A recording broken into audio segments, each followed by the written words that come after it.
Welcome to the 1 Minute Apologist. 1 Minute Apologist. Apologetics seeks to give credible answers to curious questions, to give a defense. What is the message of Jude?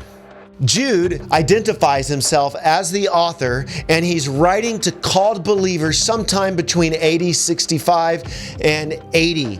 And in verse 3, he shares how he wanted to write to discuss their common salvation, but instead he had to write to them to contend for their faith. And I love that phrase, to contend for the faith. But in many ways, this is sad because what was going on in this audience that Jude was writing to is they were Christian coasting.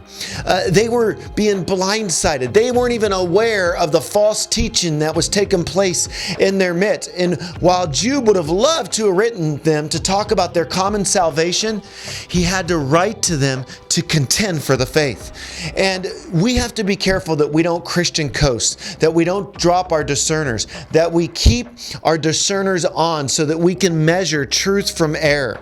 And we get in this letter a nice appeal to contend for the faith. And apologetics is contending for the faith. It's whereby we are always keeping our eyes open, we're aware of the false teaching at hand, and we're willing to confront it. And this is a great reminder to those of us who might be struggling from Christian amnesia or slipping into doubts as a result of false teaching.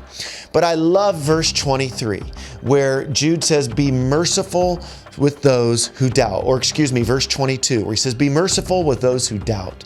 You know, there are those who struggle with doubts, and we are to be merciful when we are exhorting them to stay strong, to hold fast in the truth. So check this little letter out. It's only one chapter. It reads fast, and it's between the eyes.